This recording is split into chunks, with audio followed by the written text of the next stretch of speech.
विद्यार्थी मित्रांनो, आज आपण आपल्या परिसर अभ्यास 1 या इयत्ता 5वीच्या पाठ्यपुस्तकातील पर्यावरण आणि आपण हा पाठ पाहणार आहोत. पर्यावरण आणि आपण. विद्यार्थी मित्रांनो, या पाठामध्ये पर्यावरणावरती कोणते घातक परिणाम होत आहेत, मानवाच्या हस्तक्षेपामुळे पर्यावरणातील काही गोष्टी, काही वृक्ष, काही वनस्पती, काही प्राणी नष्ट होत चाललेले आहेत, याची माहिती घेणार आहोत. त्याचप्रमाणे अभयारण्ये, राष्ट्रीय उद्याने याविषयी काही माहिती घेणार आहोत. जंगलतोड, त्याचप्रमाणे पर्यावरणाची काळजी कशी घेतली पाहिजे, प्रदूषण कसं होतं, याचीही माहिती आजच्या पाठामध्ये आपण घेणार आहोत. चला तर सुरुवात करूया. पाठाचं नाव आहे पर्यावरण आणि आपण. सांगा पाहू, मोठ्या प्रमाणावर जंगलतोड झाल्यास काय होईल? ते पुढील प्रश्नांच्या आधारे सांगा. पहिला प्रश्न आपल्याला विचारलेला आहे, जंगलातील जे सजीव आहेत त्या सजीवांचं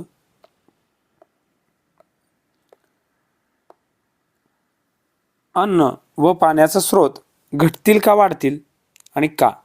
जर जंगलतोड मोठ्या प्रमाणावर झाली तर जंगलातील सजीवांचे अन्न आणि पाण्याचे स्रोत वाढतील का किंवा घटतील? घटतील म्हणजे कमी होतील. काय होईल? नेमकं काय होईल ते सांगायचं आहे. हे सजीव त्याच जागी राहतील की निवाऱ्यासाठी इतरत्र जातील? का? हे सजीव त्याच जागी राहतील का किंवा दुसरीकडे राहण्यासाठी जातील का? आणि जर गेले तर का? आणि नाही गेले तर का जाणार नाहीत? याचंही उत्तर द्यायचं आहे. जंगलातील वनस्पतींच्या व प्राण्यांच्या वास्तव्याची जागा कमी होईल का वाढेल आणि का? तेथील सजीवांची संख्या वाढेल का कमी होईल आणि का? जंगलतोड झाल्यावर नेमके कोणते परिणाम होतील याची उत्तर आपल्याला या प्रश्नांमधूनच मिळत आहेत. चला तर पाहूया.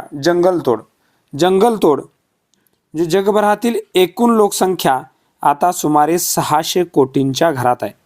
बघा, जगातली जी एकूण लोकसंख्या म्हणजे मानवांची संख्या, माणसे किती आहेत? 600 कोटीच्या घरात. जवळजवळ 600 कोटी लोक या पृथ्वीवर राहत आहेत. या सर्व लोकांच्या गरजा भागवण्याच्या प्रयत्नात माणूस नवनवे तंत्रज्ञान शोधून काढत आहे. मग ह्या जे 600 कोटी लोक आहेत त्यांच्या काही गरजा आहेत. अन्नाची गरज आहे, वस्त्राची गरज आहे, निवाऱ्याची गरज आहे, शिक्षणाची आहे, आरोग्याची आहे. या सगळ्या गरजा भागवताना माणूस काय करतोय? नवीन नवीन तंत्रज्ञान वापरतोय. आणि यासाठी मानव अधिकाधिक, आणि ह्या नवीन तंत्रज्ञानासाठी मानव काय करतोय? अधिकाधिक जेवढी जमेल तेवढी जमीन आणि जलस्रोत म्हणजे पाण्याचे स्रोत जास्तीत जास्त वापरतोय. शेती, वसाहती, उद्योगधंदे, त्याचप्रमाणे रस्ते, लोहमार्ग तयार करण्यासाठी खूप मोठ्या प्रमाणात मोकळी जमीन आवश्यक आहे. तुम्हाला शेती करायची असेल, वसाहती म्हणजे घरं बांधायची असतील, उद्योगधंदे, कारखाने काढायचेत, रस्ते तयार करायचे असतील, लोहमार्ग तयार करायचे असतील तर मोठ्या प्रमाणात जमीन लागते. आणि जर जमीन मोकळी पाहिजे असेल तर त्यासाठी जंगलतोड केली जाते. लक्षात ठेवा, जंगलतोड का केली जाते? तर शेती, वसाहती, उद्योगधंदे तसेच रस्ते व लोहमार्ग तयार करण्यासाठी मोठ्या प्रमाणात मोकळी जमीन आवश्यक असते आणि त्यासाठी जंगलतोड केली जाते, असं याचं उत्तर आहे. इथं रस्ते बांधण्यासाठी बघा, डोंगर इथं फोडलेला आहे आणि काही झाडांची तोड केलेली आहे, झाडं तोडलेली आहेत आणि त्यातून मधून बस चाललेली आहे, रस्ता तयार केलेला आहे. काही ठिकाणी दलदलीच्या प्रदेशात किंवा खोलगट भूभागात काही ठिकाणी दलदल असते म्हणजे पाणी साठत राहतं. त्या ठिकाणी किंवा खोलगट जो भाग आहे तिथं माती भरली जाते आणि ही माती भरून जमीन अशी सपाट केली जाते आणि मग तिथं भराव घालून रस्ते तयार केले जातात, जमीन सपाट केली जाते. विद्यार्थी मित्रांनो, अशा पद्धतीनं जंगलतोड केली जाते. लोहमार्गाचंही चित्र आहे. इथं डोंगरांमधून, इथं डोंगराला बोगदा केलेला आहे पहा, त्या बोगद्यातून रेल्वे येताना दिसते आहे. रेल्वे निघालेली आहे, पण जेवढी जमीन इथं लागते मोठ्या प्रमाणावर जमीन, जागा, मग त्यासाठी झाडं तोडली जात आहेत आणि ही मोकळी जागा तयार केली जाते, हे या चित्रात आपल्याला दाखवायचं आहे. पर्यावरणामध्ये वेगवेगळ्या सजीवांचे निवारे असतात. पर्यावरणात वेगवेगळे सजीव राहतात. जसा माणूस राहतो तसेच जंगली प्राणी सुद्धा राहतात. काही जंगली प्राणी पर्यावरणात राहतात. त्याचप्रमाणे पाळीव प्राणी सुद्धा पर्यावरणात राहतात. काही पक्षी आहेत, पक्षी सुद्धा पर्यावरणात राहतात. मग या सगळ्यांचे वेगवेगळी घरं आहेत. जंगलामध्ये विविध प्रकारच्या वनस्पती आहेत. जंगलामध्ये वेगवेगळ्या प्रकारच्या वनस्पती आहेत. झाडावर अनेक पक्ष्यांची घरटी असतात. अस्वल, हरिण, माकड, हत्ती, वाघ यासारखे प्राणी जंगलामध्ये राहतात. म्हणजे घनदाट जंगल अनेक प्राण्यांचा निवारा असतो. घनदाट जंगल हे काय आहे तर अनेक प्राण्यांचा निवारा आहे. अनेक प्राणी राहतात. जंगलातच त्यांच्या गरजांची पूर्तताही होते. मग जंगलात का ते प्राणी राहतात तर त्यांच्या गरजा ह्या जंगलातच पूर्ण होत असतात. त्यामुळं तिथं ते प्राणी राहत असतात. जंगले कमी झाली की जैवविविधतेचा ऱ्हास होतो. हे वाक्य लक्षात ठेवा. जंगलं जर कमी झाली तर काय होतं तर जैवविविधतेचा ऱ्हास होतो. जैवविविधता म्हणजे काय? जैव म्हणजे वेगवेगळे सजीव, जीव, आणि विविधता म्हणजे वेगवेगळे सजीव राहतात. म्हणजे पक्षी राहतात, प्राणी राहतात. मग पक्ष्यांचे पण वेगवेगळ्या जाती आहेत.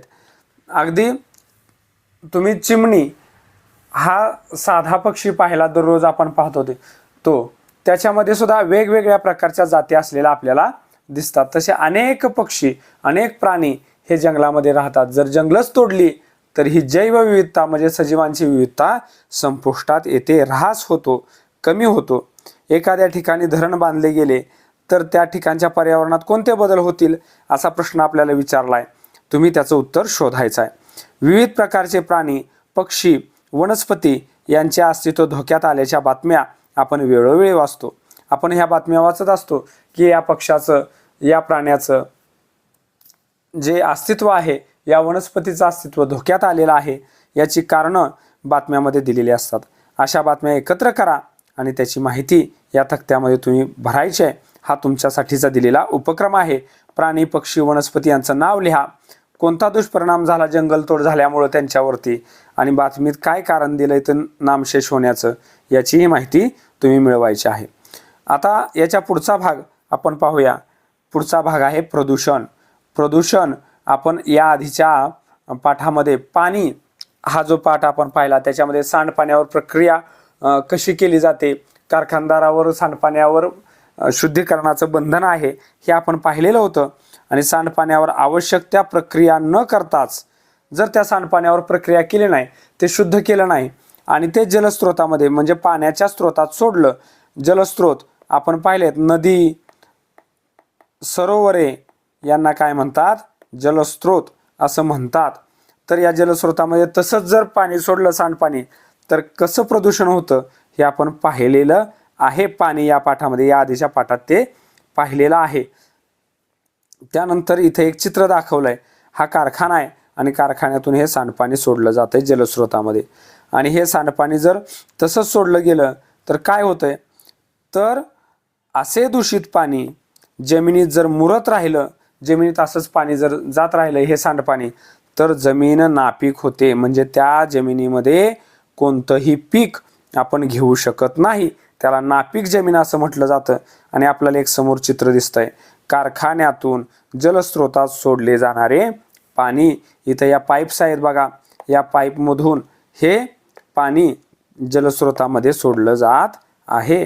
आणि हे आधीचं जे स्वच्छ पाणी, ते इथं कलर बदललेला, रंग बदललेला दिसतोय आपल्याला या पाण्याचा, हे तुम्ही चित्रामध्ये पाहू शकता.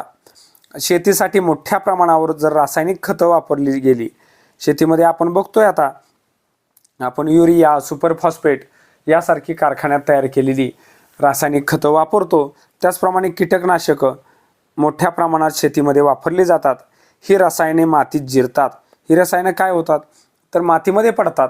माती ती रसायनं शोषून घेते आणि मग पावसाच्या पाण्याबरोबर ही रसायने वाहून जातात आणि नद्यामध्ये येतात, नदीच्या पाण्यात येतात. आणि मग अशा वेळी काय होतं, पाण्याचं आणि मातीचं प्रदूषण घडत राहतं.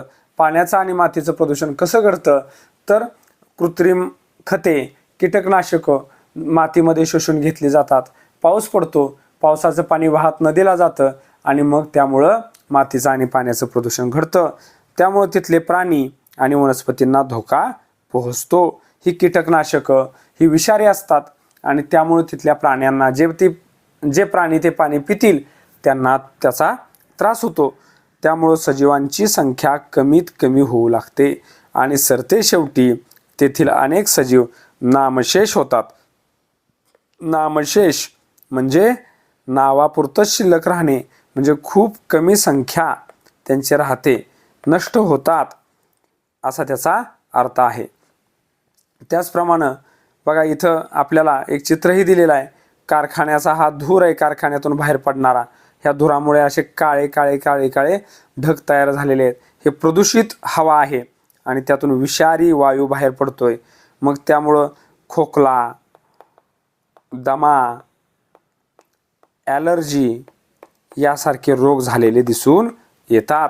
कारखान्यातलं हे विषारी धूर हे आपली हवा प्रदूषित करण्याचं काम करत आहे. हवा प्रदूषित कशामुळे होत असावी? पेट्रोल, डिझेल, केरोसिन, नैसर्गिक वायू, कोळसा, लाकूड ही इंधने कोणकोणत्या कारणासाठी वापरतात? बघा, पेट्रोल कशासाठी वापरलं जातं, डिझेल कशासाठी वापरतात, केरोसिन कशासाठी वापरतात, नैसर्गिक वायू कशासाठी वापरला जातो, कोळसा कशाला वापरला जातो, लाकूड कशासाठी वापरलं जातं, याची माहिती तुम्ही स्वतः घ्यायची आहे. इंधनाचा घरगुती वापर होतोच, त्याशिवाय मोठमोठे उद्योगधंदे आणि कारखाने उभे केले आहेत. माणसानं काय केलंय तर या इंधनाचा वापर करून मोठमोठे उद्योगधंदे, कारखाने काढलेले आहेत आणि या कारणामुळे इंधनाचा वापर मोठ्या प्रमाणावर होऊ लागलेला आहे. इंधनाचा वापर मोठ्या प्रमाणावर कशासाठी होतो? घरगुती कारणासाठी इंधनाचा वापर होतोच, पण त्याचबरोबर उद्योगधंदे आणि कारखाने यासाठी इंधनाचा वापर मोठ्या प्रमाणावर होतो. त्यामुळं इंधनांच्या ज्वलनातून, लक्षात घ्या हे वाक्य महत्त्वाचं आहे, इंधनांच्या ज्वलनातून कार्बन डायऑक्साईड हा वायू लक्षात ठेवा. इंधनाच्या ज्वलनातून कोणता वायू बाहेर पडतो तर कार्बन डायऑक्साईड प्रचंड प्रमाणावर हवेत मिसळतो, मोठ्या प्रमाणावर हवेत मिसळतोय आणि त्यामुळं दुसरीकडे बघा, एकीकडे काय होतंय, कार्बन डायऑक्साईड बाहेर पडतोय आणि दुसरीकडे मोठ्या प्रमाणावर जंगलं तोडली जात आहेत, जंगलांचा ऱ्हास होतोय. त्यामुळे वाढलेला कार्बन डायऑक्साईड शोषून घेण्यासाठी वनस्पती अपुऱ्या पडत आहेत. तुम्हाला माहिती आहे की हवेतला कार्बन डायऑक्साईड काय करतात, झाडं घेतात, झाडं शोषून घेतात हवेतला कार्बन डायऑक्साईड आणि मग हवेतला तो कार्बन डायऑक्साईड वायूचं प्रमाण कमी होतं. कधी झाडं असतील तर, पण जंगलतोड झाल्यामुळं झाडांची संख्या कमी झाली, त्यामुळं कार्बन डायऑक्साईड वायू शोषून घेतला जात नाही आणि त्याच्यामुळं वातावरणात त्याचं प्रमाण वाढतंय आणि कार्बन डायऑक्साईडचं जर प्रमाण वाढलं तर तापमान वाढतं. लक्षात घ्या, कार्बन डायऑक्साईडचे प्रमाण वाढल्यामुळे काय होते तर कार्बन डायऑक्साईडचे प्रमाण वाढल्यामुळे तापमान वाढ होत असते आणि अशी तापमान वाढ जगाच्या सर्व भागात दिसून येते. फक्त भारतातच आहे का तापमान वाढ? नाही, तर जगाच्या कानाकोपऱ्यात ही तापमान वाढ झालेली दिसून येते. याशिवाय इंधनांच्या ज्वलनातून, याशिवाय ही पेट्रोल, डिझेल, केरोसिन, लाकूड, नैसर्गिक वायू यासारखी जी इंधनं आहेत त्यातून काय होतं, ज्वलनातून म्हणजे ती जाळल्यानंतर त्यातनं काही विषारी वायू बाहेर पडतात, मोठ्या प्रमाणावर धूरसुद्धा तयार होतो. त्याचबरोबर उद्योगधंद्यातून देखील हवेत काही विषारी वायू मिसळतात. यामुळे हवेचे मोठ्या प्रमाणावर प्रदूषण होत आहे. हवेचे प्रदूषण कशामुळे होत आहे तर इंधनाच्या ज्वलनातून विषारी वायू बाहेर पडतात, उद्योगधंद्यातून विषारी वायू बाहेर पडतात, या सगळ्यामधून हवेचे प्रदूषण मोठ्या प्रमाणावर होत आहे.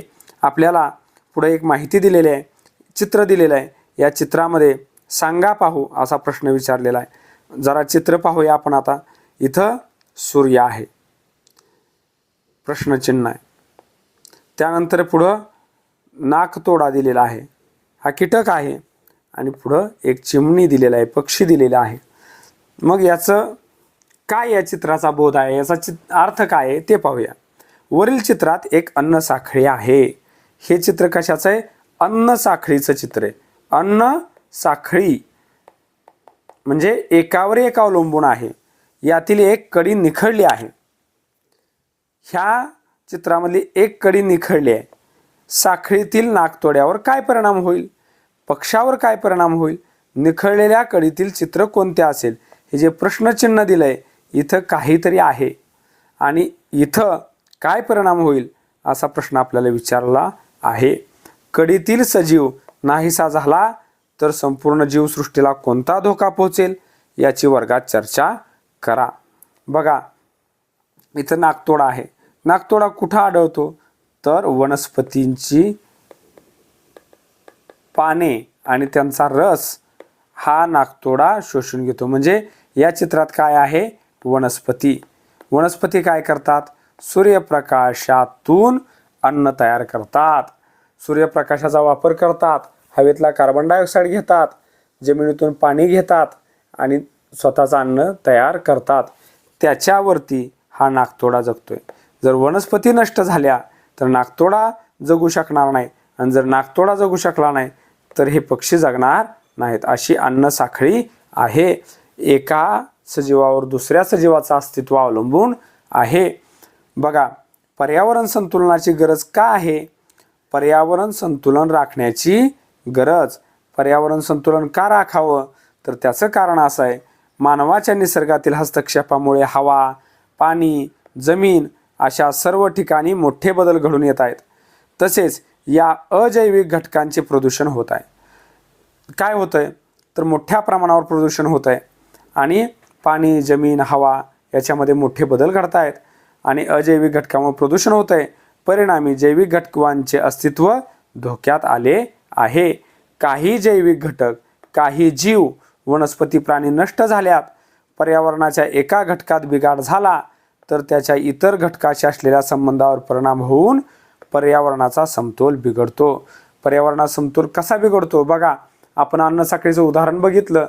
वनस्पतीच नष्ट झाल्या तर नाकतोडे जगू शकणार नाहीत आणि नाकतोडे नष्ट झाले तर त्याच्यावर आधारित चिमण्या, पक्षी जगणार नाहीत. अशा अन्न साखळ्या या पृथ्वीवरती अनेक प्रकारे आहेत.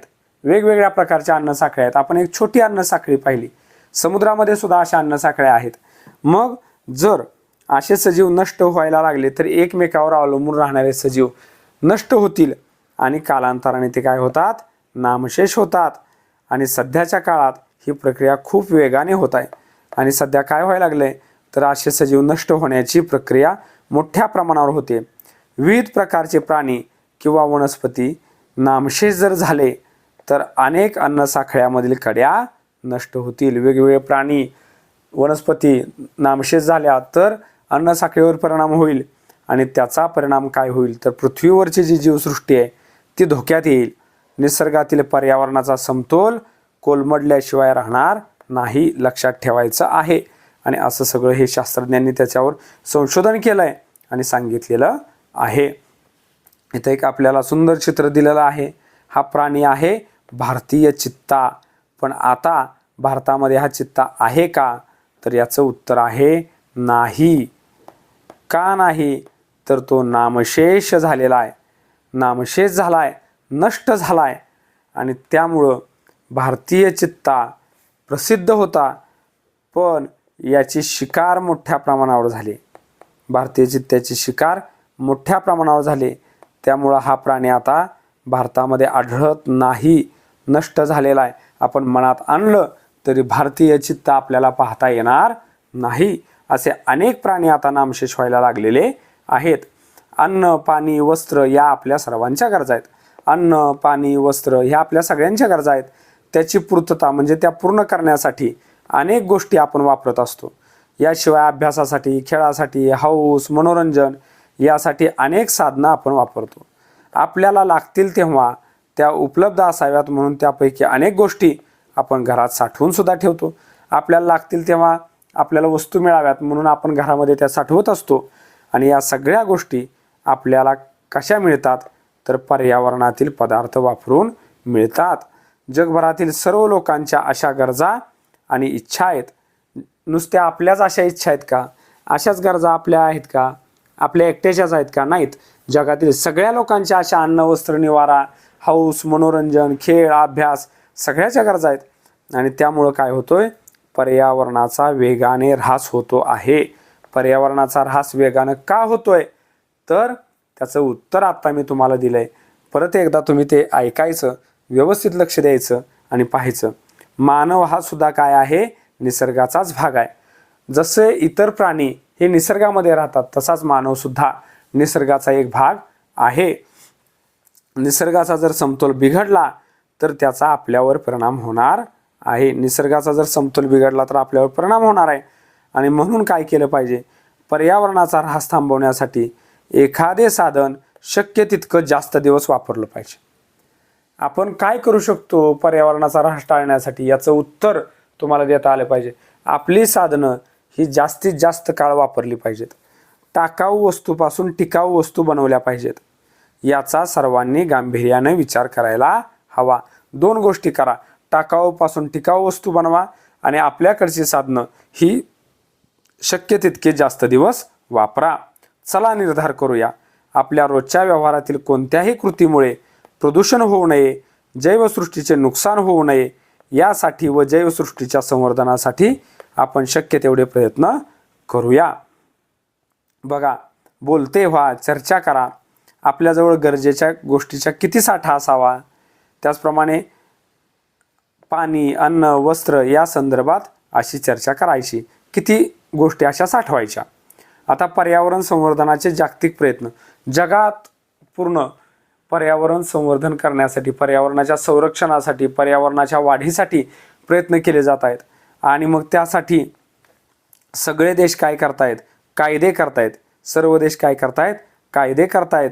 हवा, पाणी आणि जमिनीचं प्रदूषण होऊ नये यासाठी हे कायदे केले जात आहेत. आणि जैवविविधता टिकवण्यासाठी काय केलं जात आहे बघा, तर जैवविविधता उद्याने तयार केली जात आहेत. आणि याच्यामध्ये काय केलं जातं बघा, जैवविविधतेचे रक्षण व संवर्धन करण्याच्या दृष्टीने जैवविविधता जी आहे तिचं रक्षण करायचं आहे, संवर्धन वाढवायचे आहे. त्या दृष्टीने राखून ठेवलेल्या क्षेत्राला जैवविविधता उद्यान असं म्हणतात. जैवविविधता उद्यान कशाला म्हणतात, तर जैवविविधतेचे रक्षण व संवर्धन करण्याच्या दृष्टीने जे उद्यान राखून ठेवलंय त्याला जैवविविधता उद्यान म्हणतात.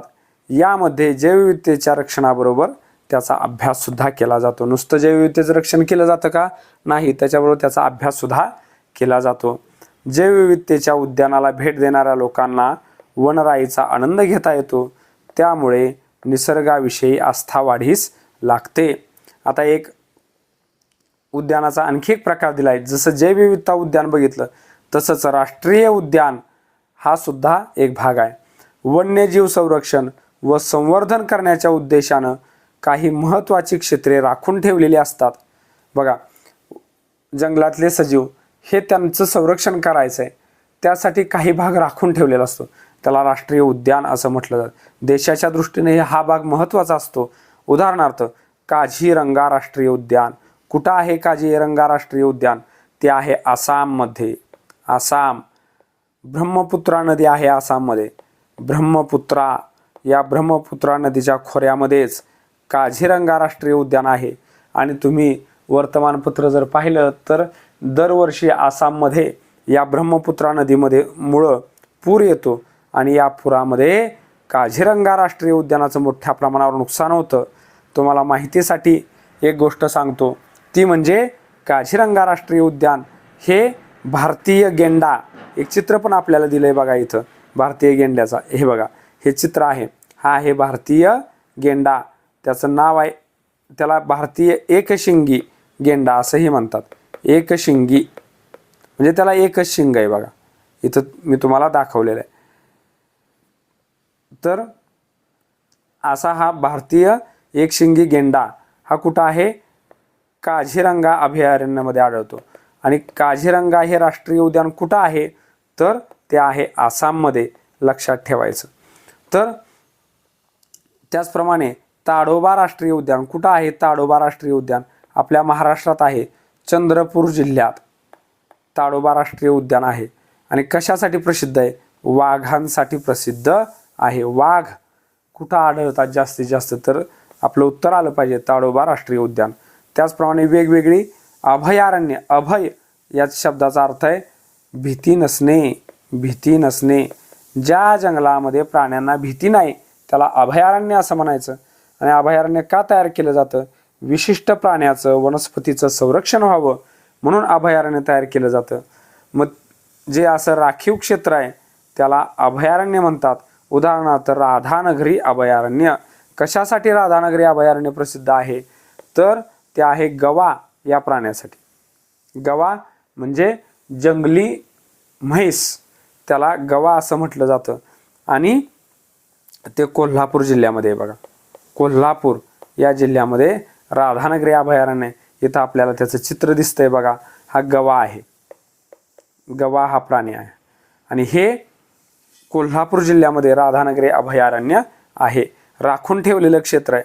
त्याचप्रमाणे पृथ्वी तलावरच्या वनस्पती नष्ट व्हायला लागलेत, प्राण्यांची संख्या कमी होते. त्यामुळे जंगलातील वनस्पतींचे संरक्षण व संवर्धन करणे गरजेचे आहे. जंगल तोड थांबवून वृक्षारोपण करून वनस्पतींचे आपल्याला काय करायचे? रक्षण करायचे. आणि जर तसं केलं तर त्यावर अवलंबून असणाऱ्या वन्यजीवांचं सुद्धा रक्षण होईल. इथं आपल्याला काही चित्र दिसत आहेत. हा काझीरंगा अभयारण्याचा भाग आपल्याला दाखवला आहे. ताडोबा राष्ट्रीय उद्यानाचा भाग दाखवलेला आहे. त्याचप्रमाणे राधानगरी अभयारण्याचा भाग दाखवलेला आहे. इथं काही हत्ती आहेत. कर्नाटकमध्ये अशी अभयारण्य हत्तींसाठी राखून ठेवलेली आहेत, हे आपल्याला माहीत असावं. या ठिकाणी काही प्राण्यांची निसर्गातील चित्र दिलेली आहेत बघा. महाराष्ट्रामध्ये सातारा नावाचा जिल्हा आहे. या जिल्ह्यामध्ये चांद या नदीवरती ब्रिटिशकालीन धरणामुळे मायनीचा तलाव तयार झाला आहे. कोणती नदी? चांद नदी. आणि त्या चांद नदीवरती ब्रिटिशांनी एक धरण बांधलंय, तिथं मायनीचा तलाव तयार झालाय. या मायनी तलावामध्ये काय होतंय तर इथं पक्षी अभयारण्य तयार केलंय. का तयार केलंय तर उत्तर आशिया इथून सायबेरिया हा प्रदेश आहे बघा. सायबेरियातून या तलावामध्ये, कुठल्या तलावात? मायनीच्या तलावात रोहित पक्षी येतात बघा. रोहित पक्षी, पक्षाचं नाव लक्षात ठेवा. सायबेरियातून येतात. कुठला पक्षी? रोहित पक्षी. आणि तिथं घरटी बांधतात, अंडी घालतात. पिलं मोठी झाल्यावर ते पिलांसह परत जातात. अलीकडं तलावातील पाणी कमी झालंय त्यामुळे ते येईनासे झाले होते. परंतु स्थानिक लोकांनी काय केलं? मागणी केली आणि परत ते पक्ष्यांचं अभयारण्य म्हणून जाहीर झालं. आणि इथं बघा आपल्याला एक चित्र छान दाखवलंय रोहित पक्ष्यांचं. हे सुंदर असे पक्षी सायबेरियामधून येतात आणि तलावाच्या बाजूला उभे असलेले दिसतंय रोहित पक्षी आणि त्यांची घरटी सुद्धा दिसत आहेत. अशा पद्धतीनं आणखी एक पक्षी आहे. सोलापूर जिल्ह्यामध्ये नान्नज हे ठिकाण आहे. आणि त्या नान्नज जवळ माळढोक पक्ष्यांचं अभयारण्य. पक्ष्याचं नाव आहे माळढोक. हा पक्षी कसा आहे तर मोठा आहे, वजनदार आहे. आणि कशासाठी प्रसिद्ध आहे तर डौलदार चालीबद्दल प्रसिद्ध आहे. तो डौलदार अशी चाल आहे, रुबाबात चालतो बघा. एक चित्रही दिलेलं आहे कसा पक्षी चाललेला आहे. त्याचं नाव आहे माळढोक पक्षी. आणि हा माळढोक पक्षी माळ रानावर राहतो आहे. काय करतो आहे तर कीटक खातो. मांसासाठी व अंड्यांसाठी त्याची शिकार केली जाते. आणि त्यामुळे त्यांची संख्या घटत चालली आहे, कमी होत चालला आहे हा पक्षी. कारण त्यांना मारलं जात आहे त्यांची अंडी मांस खाण्यासाठी. पण महाराष्ट्र शासनानं आता कायदे केलेले आहेत त्यामुळे त्यांना मारणं हा कायद्यानं गुन्हा आहे. महाराष्ट्र शासनानं नान्नजचं क्षेत्र हे माळढोक अभयारण्य म्हणून रक्षित केले आहे. याच माळ रानात हरणे देखील आढळतात. कुठं? नान्नजच्या माळावरती. इथं आपल्याला आणखी माळढोक पक्षी दिसतो आहे, हरणं दिसत आहेत बघा. चित्र आपल्याला सुंदर अशी आपल्या पुस्तकात दिलेली आहेत. आपल्या पुस्तकातल्या चित्रांचंही आपण जरा निरीक्षण करायला शिकूया. आणखी एक आपल्याला माहिती दिलेली आहे. पुणे अहमदनगर जो रस्ता आहे, म्हणजे पुण्यावरून अहमदनगरला जाताना पुण्यापासून सुमारे 50 किलोमीटर अंतरावर एक गाव आहे. त्या गावाचं नावच आहे मोराची चिंचोली. मोराची चिंचोली हे गाव आहे. त्या ठिकाणी 2500 मोर आहेत. येथे पूर्वापार लावलेली चिंचेची झाडे असून, म्हणजे पूर्वीपासून त्या गावामध्ये चिंचेची झाडे आहेत. त्या झाडांची निगा राखली आहे. त्यामुळे तिथले पर्यावरण या पक्ष्यांना अनुकूल आहे. त्यामुळे तिथं मोर हे त्या गावात मोठ्या प्रमाणावर आहेत आणि म्हणून त्या गावाचं नावच आहे मोराची चिंचोली. मोराची चिंचोली कुठं आहे? पुणे अहमदनगर रस्त्यावर. चिंचेची झाडे आहेत भरपूर आणि पुण्यापासून 50 किलोमीटरवर आहे. त्या झाडांची निगा राखल्यामुळे तिथं भरपूर मोर आढळतात. जवळजवळ 2500 म्हणजे 2500 मोर त्या गावामध्ये आहेत. बघा इथं आपल्याला हे सुंदर चित्र दिलंय. मोराचंही एक चित्र आपण आता पाहिलं. आणि अशा पद्धतीनं आणखी एक महत्त्वाची संकल्पना लक्षात घ्यायची ती म्हणजे देवराई. देवराई काय आहे? देवराई तर भारतीय संस्कृतीमध्ये म्हणजे भारताच्या परंपरेमध्ये मोठ्या प्रमाणावर वनाच्या संरक्षणाचा विचार केलेला आहे. देवराई हे याचं एक उदाहरण आहे. भारताच्या संस्कृतीत वनसंरक्षणाचा विचार केला आहे. हे कशावरून कळतं तर देवराईवरून कळतं. देवराई म्हणजे देवासाठी राखून ठेवलेले जंगल. आपल्याला उत्तर आलं पाहिजे या प्रश्नाचं. देवराई म्हणजे काय तर देवासाठी राखून ठेवलेलं जंगल. आणि अशी भावना त्या भागात राहणाऱ्या लोकांची असते.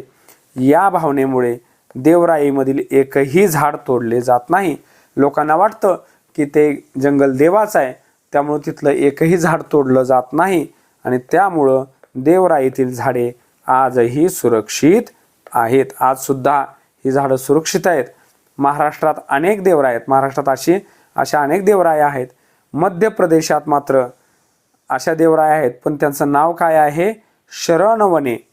महाराष्ट्रात देवासाठी राखून ठेवलेल्या जंगलाला देवराई म्हणतात. राई म्हणजे जंगल. पण मध्य प्रदेशामध्ये त्यांना शरणवने या नावानं ओळखलं जातं. देवराईमध्ये फक्त काय वनस्पतीच तोडल्या जात नाहीत असं नाही. वनस्पतींना हातही लावला जात नाही. त्याचप्रमाणे त्यामध्ये जे प्राणी राहतात त्यांनाही मारलं जात नाही. त्यामुळं या देवराया म्हणजे प्राचीन काळातील अभयारण्यच म्हणावी लागतील. प्राचीन काळातील अभयारण्य कशाला म्हणावं लागेल तर देवराईंना. इथे एक आपल्याला चित्र दिलेलं आहे. देवासाठी राखून ठेवलेलं जंगल आणि हे जंगलामध्ये एक मंदिर आहे आणि या जंगलातील वनस्पतींना तोडलं जात नाही. असं ही परंपरा आपल्या देशामध्ये चालत आलेली आहे.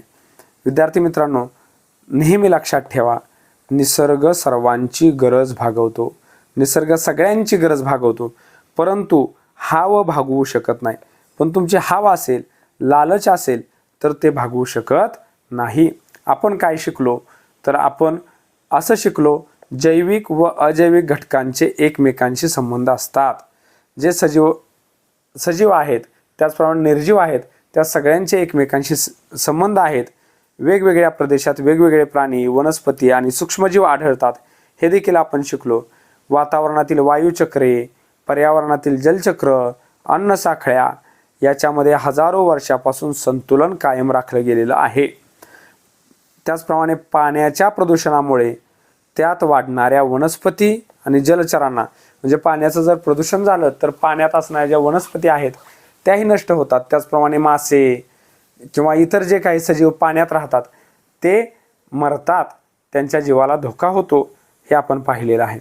मानवाच्या हस्तक्षेपामुळे पर्यावरणाचं संतुलन ढळत चाललेलं आहे हे देखील आपण पाहिलं आणि त्याचं संतुलन आपण राखलं पाहिजे.